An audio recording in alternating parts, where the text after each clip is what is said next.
पूर्व मुख्यमंत्री और कांग्रेस नेता भूपेश बघेल ने केंद्रीय गृह मंत्री अमित शाह के छत्तीसगढ़ दौरे और प्रधानमंत्री नरेंद्र मोदी की सुरक्षा को लेकर तंज कसा है। पूर्व सीएम बघेल ने व्यंग करते हुए कहा, यदि प्रधानमंत्री जी की जान को देश के अंदर खतरा है तो अमित शाह जी छत्तीसगढ़ में क्या कर रहे हैं, उन्हें दिल्ली में होना चाहिए। ये टिप्पणी अमित शाह के छत्तीसगढ़ दौरे के दौरान भूपेश बघेल सरकार पर नक्सलियों को संरक्षण देने के आरोपों के जवाब में आई। पूर्व सीएम ने कहा कि अमित शाह जी कई बार ऐसे दावे कर देते हैं जो व्यवहारिक नहीं हैं, लेकिन वो जिस पद में हैं उनकी गरिमा को ध्यान में रखकर हम कुछ नहीं कहते। हम भी चाहते हैं कि नक्सलवाद खत्म हो, लेकिन अमित शाह झूठी घोषणाएं न करें। पूर्व मुख्यमंत्री भूपेश बघेल ने असम के मुख्यमंत्री हेमंत बिस्वा शर्मा की भाषा और बयानों पर तीखी प्रतिक्रिया देते हुए उन्हें मानसिक चिकित्सक से मदद लेने की सलाह दी। उन्होंने कहा कि एक संवैधानिक पद पर बैठे व्यक्ति की भाषा ऐसी नहीं होनी चाहिए। पूरे मंत्रिमंडल केंद्र सरकार के प्रधानमंत्री से लेकर मंत्रिमंडल के सदस्य की मानसिक स्थिति खराब हो चुकी है। अमित शाह जी को यहां नहीं रहना चाहिए, उसको लोकसभा में रहना चाहिए। क्यों? क्योंकि नई व्यवस्था के तहत पहले लोकसभा की सुरक्षा की जिम्मेदारी लोकसभा अध्यक्ष और उसके द्वारा वहां जो तैनात सुरक्षा कर्मी थे उनके द्वारा होता था, लेकिन अब सीआरपीएफ उसकी सुरक्षा कर रही लोकसभा की। और लोकसभा अध्यक्ष कह रहे हैं कि प्रधानमंत्री जान को खतरा है, देश के अंदर खतरा है, तो गृह मंत्री जी यहां क्या कर रहे हैं? अभी तक एफआईआर क्यों नहीं हुआ, जांच की कोई कार्रवाई क्यों नहीं हुई?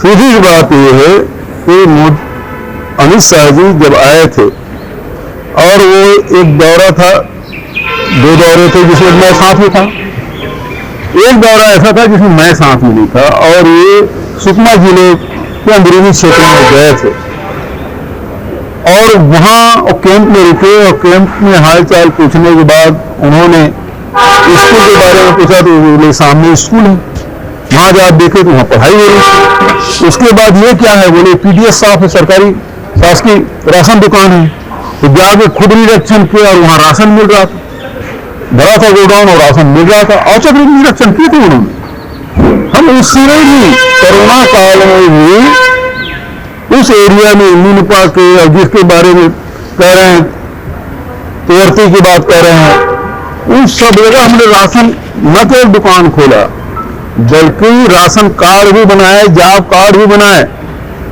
वहां लोगों को वन अधिकार का पट्टा भी दिया, वहां आंगनबाड़ी केंद्र खोले, स्कूल खोले, सड़कें बनाई, ये सब हुआ। अभी तक ये योजना बना रहे हैं, हमने उसे सब क्रियान्वित कर दिया।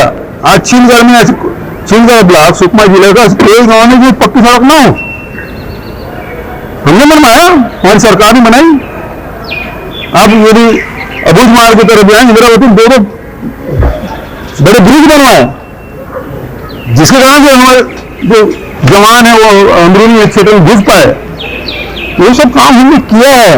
आप योजना बना रहे, कोरोना काल में हम काम करते रहे, रुके नहीं। इस कोरोना काल में तनख्वाह नहीं बांट पा रहे थे, क्या बात करेंगे हम किसानों को? समय राजीव गांधी किसान ने योजना पहले पीछे दिया था, मनरेगा का काम शुरू किया था, अब मनरेगा भी बंद कर दिया आपने, वन अधिकार पट्टा भी दिए और लघु उपज खरीदी बंद कर दी सरकार ने। लघु उपज क्यों बंद कर दिया आपने? और अमित शाह जी केवल गृह मंत्री नहीं है, उनके पास सहकारिता विभाग है। मैं अमित शाह जी से कहना चाहता हूं, यहां की सहकारिता को खत्म करना चाहती भारतीय जनता पार्टी सरकार। किसान धान बेच के ऋण से ऋण होना चाहते हैं, लेकिन ये निकम्मी सरकार है, वो अपने ऋण दिए ऋण को वसूली भी नहीं करना चाहती। लाखों किसान के अभी भी 2 दिन खोला, उसके बाद भी लाखों किसान बचे हुए हैं जो ऋणी हैं और जो ऋण पटाना चाहते हैं, उनके पास धान पड़ा हुआ है और निकम्मी सरकार खरीद नहीं रही है।